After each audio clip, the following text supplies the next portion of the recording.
Now, on to naval modernization. The first part will discuss about the People's Liberation Army Navy. Since its formation in 1949, the force has evolved from a brown water fleet into a fully formidable blue water naval force. It has also been engaging in developing its green water naval capacities. For those who may not understand this, a brown water force is one that operates near its shoreline, as in not in deep seas. A blue water force is a large naval force which is capable of operating on the high seas and can have extended supply lines. Green water naval capacities is the capacity of a naval force to uh, engage in amphibious operations such as invasions. For instance, China has been developing its green water naval capacities with their eyes set on the island of Taiwan. While Chinese ambitions were targeted at securing the first and second chains of islands, the PLAN under Xi has well overshot this ambition. In 2017, Xi declared Beijing's intentions to develop a world-class military by the year 2050. Yes, so that's the first chain in red and the second chain in blue. It's the island chain strategy was envisaged in the early stages of the Cold War when China recently became a communist power at the end of their civil war. The purpose of the island chain was to ensure that China is always contained and is unable to expand. The naval component of active defense, which is China's official military strategy, is termed offshore defense strategy. The PLAN has three missions: to resist seaborne aggression, to protect national sovereignty, and to safeguard its maritime rights. The PLAN doctrine for maritime operations focuses on six offensive and defensive campaigns: blockade, anti-sea lines of communication, maritime land attack, anti-ship warfare, maritime transportation protection, and naval-based defense. All of these are very self-explanatory. The PRC has the largest navy in the world, with an overall battle force of approximately 350 ships and submarines, including over 130 major surface combatants. In comparison, the US Navy's battle force is approximately 293 ships as of early 2020. The Chinese have engaged in an extensive arms race, rapidly building new classes of warships in high quantity. The 2049 end goal is soon becoming a reality. Here is a video which will talk about an event on April 24th this year, in which the Chinese launched 3 new vessels. On April 24th, Chinese Navy did something it doesn't usually do. It made a bit of a show for commissioning 3 of its naval vessels at once. Even the Chinese President, Xi Jinping, was present at the ceremony. A Type 055 large surface combatant was put into service. A Type 094 nuclear-fueled submarine joined it. And the first ever unit from the Type 075 series of large assault ships was commissioned as well. All in all, some 60,000 tons of displacement between the 3 put in service on the same day. The Type 055 is officially a destroyer, but US intelligence services have at times referred to it as a cruiser-sized ship. Indeed, it is larger than the US Ticonderoga cruiser. Only the US Zumwalt destroyer is bigger, though the Zumwalts have a bunch of subsystems that aren't operational yet. Some 5 years ago, the first Zumwalt was commissioned. One more joined it since then, with the last under construction. No more Zumwalts will be built. In contrast, the first 055 destroyer was commissioned last year, and this one is the 3rd one so far, with at least 5 more being built. The O-94 type submarine is likely the 6th one of its kind put into service. Most likely erroneously, some Western sources thought it was in service already last year. Alternative interpretation of this commissioning is that it's in fact the 7th overall such submarine in Chinese service, but that's unlikely given the lack of photographic evidence from the building stage. Type O-94 submarines are part of the Chinese nuclear triad, each carrying 12 long-range nuclear-tipped ballistic missiles.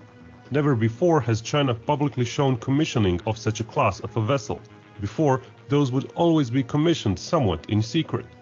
The Type O-75 ship is perhaps the most significant of the three. It's the first Chinese combined amphibious and air assault ship. The US Navy calls such ships landing helicopter docks. It features a well deck for vehicles and landing craft, as well as a flat-top deck for helicopter assaults. It's smaller than the similar US ships, but not by much.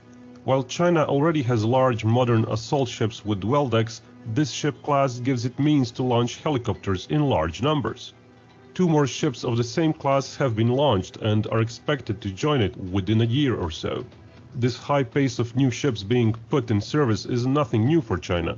Just in these first 4 months of 2021, China commissioned 8 large combat vessels, with a total displacement between them of almost 110,000 tons. That's almost the tonnage of the entire surface combatant portion of the Royal Navy. The US Navy is on track to commission fewer ships and less combined tonnage this year, as was the case with many of the previous years as well, save for those years when a carrier would be put into service. Tracking the trajectory of the future Chinese Navy will prove both interesting and challenging. And Binkov's Battlegrounds will be here to cover it all, so subscribe and... Okay, so moving on, the PLAN has 3 major fleets. The North Sea Fleet, headquartered at Qingdao in northern China, it operates in the Yellow and Bohai Seas. The East Sea Fleet, headquartered at Dinghai, operates in the East China Sea and the Pacific. The South Sea Fleet, headquartered at Zhanjiang, operates in the South China Sea and probably even beyond in the Indian Ocean region. In the North Sea Fleet. In the 1970s, with the souring of ties between the USSR and the PRC, the North Sea Fleet was handed the responsibility of safeguarding northeastern China, which is Manchuria, from Soviet invasions from their Far East territories and from amphibious invasion armadas. In modern times, the fleet operates in the Bohai and Yellow Seas, policing its waters with the Korean Peninsula and Japan. The fleet currently operates 9 destroyers, 11 frigates, 7 corvettes, 15 to 20 diesel-electric submarines, 5 nuclear submarines, 5 landing amphibious assault ships, and 3 replenishment ships. The current commanding officer of the fleet is Vice Admiral Lee Yu-ji. The East Sea Fleet has historically been deployed in operations to deter the Japanese Maritime Self-Defense Force and undermine Japanese sovereignty over the Senkaku Islands. The East Sea Fleet also operates in furtherance of undermining Taiwanese sovereignty in the region. The fleet currently operates 11 destroyers, 18 frigates, 10 corvettes, 7 diesel-electric submarines, 13 landing amphibious assault ships, 4 replenishment ships, and 1 rescue and salvage ship. The current commanding officer of this fleet is Vice Admiral Wei Gang. The South Sea Fleet is probably the most notorious among the more active of the 3 fleets of the PLAN. The fleet has engaged with the Vietnamese in the past in the 1974 Battle of the Paracel Islands and the 1988 Battle of Johnson South Reef in the Spratly Chain. In modern times, the fleet has played a crucial role for Xi and the CCP's ambition to gain control and prowess over the South China Sea, undermining the sovereignty of smaller and weaker neighboring states through coercion. The South Sea Fleet is currently the only PLAN fleet to operate an aircraft carrier, the Liaoning. The fleet currently operates one aircraft carrier, 11 destroyers, 17 frigates, 12 corvettes, 8 diesel-electric submarines, 17 landing assault ships, 6 troop carriers, 9 replenishment ships, and 1 hospital ship. The current commanding officer of the South Sea Fleet is Vice Admiral Wang Hai. Now, on to the last part of the presentation, which I will be talking about the latest vessels in the Chinese Navy. The Type 1 and Type 2. So, the Liaoning was in fact a Soviet Admiral Kuznetsov aircraft carrier, which was handed over to the Chinese. The Shandong, which is the second aircraft carrier currently under development, is also based on the same designs, however with larger dimensions. It is basically a copy of the Admiral Kuznetsov, like everything else that comes from China. The carriers are capable of operating Shenyang J-15, Sukhoi Su-30 MKK, Chengdu J-10, Changhe Z-18 anti-submarine warfare and advanced early warning helicopters, and the Harbin Z-9 multi-purpose helicopter. The Type 2 is said to be able to carry more aircraft than the Type 1, and they are armed with Honky 10 surface-to-air missiles and close-in warning systems. Its displacement is rated at 70,000 tons with full load. The Liaoning is currently in active service in the South China Sea, while the Shandong is in sea trials. Also, the Shandong in early 2021 was spotted on sea trials in the Yellow Sea. While the Type 02 has barely entered service and another under construction, the Chinese have been rapidly increasing their naval production with the designs and beginning of construction of the successor Type 003. The Type 3 will be a larger vessel at an estimated 85,000 tons and will carry 40 aircraft. However, the carrier will be smaller than the US Navy's supercarriers such as the Nimitz class and the succeeding Gerald R. Ford class rated at 100,000 tons. Unlike its predecessors, the Type 03 will be Catobar instead of Stobar. No official statements on the nuclear powerhouse have been released yet. China's next carrier will use an EMOLS system, which is currently only used by the US Navy's Gerald R. Ford class carrier. Speculation suggests that the carrier may be able to operate the Shenyang J-31 stealth fighter, which is developing VTOL capabilities, UCAVs such as the Skyhawk and the Jian KJ-600, which I will show. Also, EMOLS is an electromagnetic launch system. So if you take the example of the Nimitz class of the US Navy, those aircraft carriers use steam-powered engines to launch the aircraft from their deck, but the electric magnetic system is said to be more expensive, but it will be more efficient. It will be able to launch more aircrafts at a faster rate.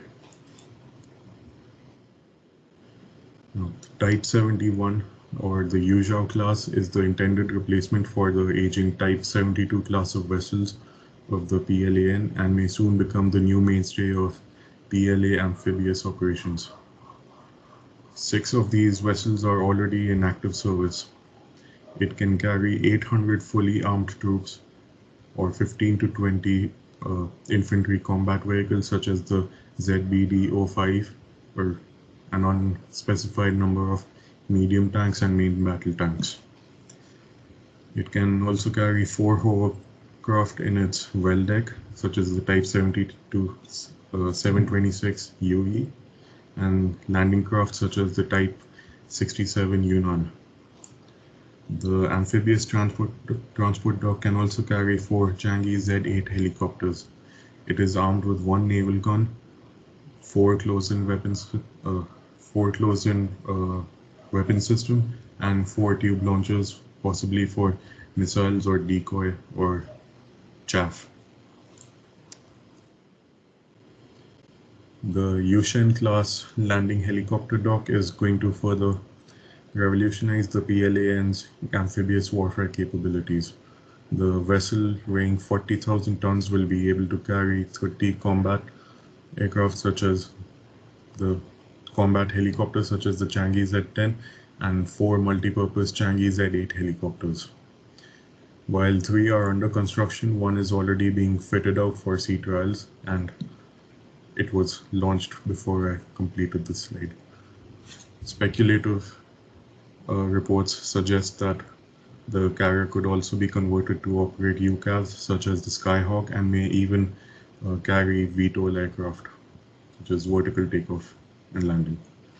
The vessel, like the Type 71, has a well deck which can be flooded for boarding or launching hovercraft and other landing craft for amphibious operations. It is to be armed with one close-in weapon system and a Honky 10 surface-to-air missile system. The Type 55 Renhai class of stealth destroyers is among the latest addition to the PLAN surface fleet. Currently, one vessel of the class is in active service, while 7 more are being fitted out. While the PLAN classifies it as a destroyer at 13,000 tons, it is large enough to qualify as a cruiser.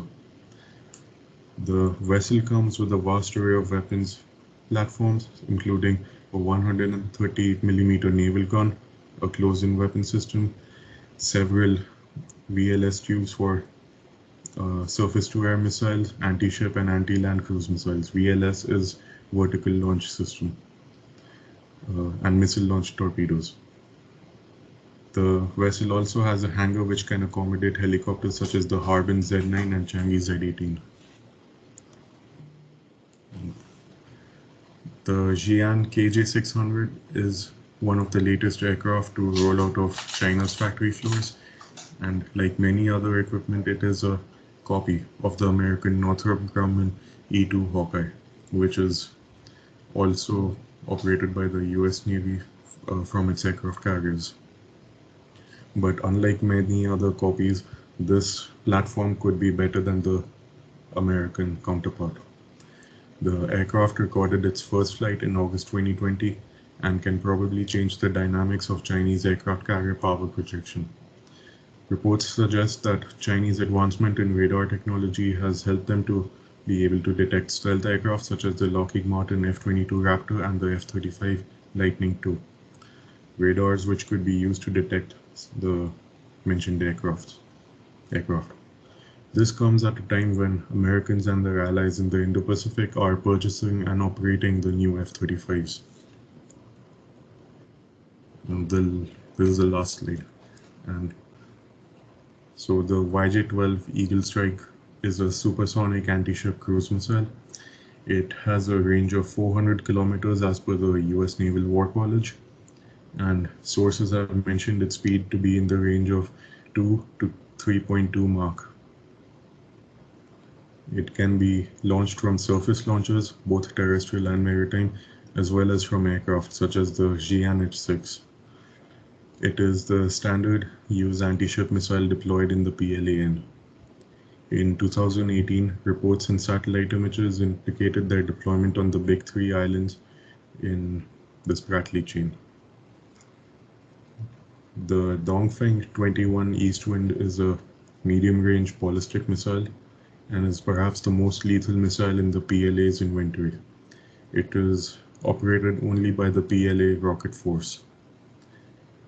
It can be launched from land, underwater, and its variants can also be launched from air with the Jian H-6. It can be used with both nuclear and conventional warheads. It has a range of 1,770 kilometers and an operational speed of Mach 10. The reason why I'm talking about this missile is because it is called the carrier killer, and according to the United States Naval Institute, The missile could destroy a supercarrier in a single strike, and the US Navy lacks any form of defense against it. So that will be all.